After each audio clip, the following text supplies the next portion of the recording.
আসসালামু আলাইকুম ওয়া রাহমাতুল্লাহ। সারা বিশ্বের সংবাদ 7.30 মিনিটে আপনাদের সকলকে স্বাগত। দেশের প্রধান প্রধান দৈনিক পত্রিকাগুলো তাদের আন্তর্জাতিক খবরের যে খবরগুলো গুরুত্ব সহকারে তাদের শিরোনামে ছাপিয়েছে, তার মধ্যে শুরুতেই থাকছে ইউক্রেন জুড়ে ক্ষেপণাস্ত্র হামলা রাশিয়ার, নিহত অন্তত 33। বোমারু বিমান ছিনতাইয়ের ইউক্রেনীয় প্রচেষ্টা নস্যাতের দাবি রাশিয়ার।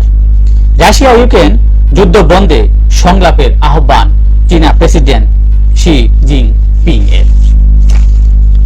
গাজায় শরণার্থী সংস্থার দপ্তরে ইসরায়েলের সেনা অভিযান, আরো কয়েক এলাকা খালি করার নির্দেশ। যুদ্ধবিরতি চুক্তিতে ফের অভিযানের সুযোগ থাকতে হবে বলে জানিয়েছে নেতানিয়াহু। গাজায় ইসরায়েলি আগ্রাসন অব্যাহত। গাজায় অবিলম্বে যুদ্ধবিরতি চান যুক্তরাজ্যের প্রধানমন্ত্রী স্টারমার। তিনি ইসরায়েলি প্রধানমন্ত্রী বেনিয়ামিন নেতানিয়াহু এবং ফিলিস্তিনি প্রেসিডেন্ট মাহমুদ আব্বাসের সাথে কথা বলেছেন এই ব্যাপারে। ইউক্রেন শান্তি মিশনের লক্ষ্যে চীন সফর করছেন হাঙ্গেরির প্রধানমন্ত্রী ভিক্টর ওরবান।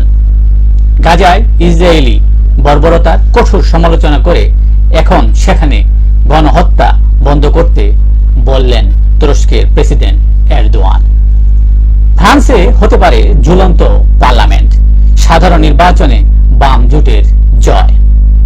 ইউর সঙ্গে সম্পর্ক পুনঃস্থাপন করতে চান নতুন ব্রিটিশ পররাষ্ট্রমন্ত্রী লেমি।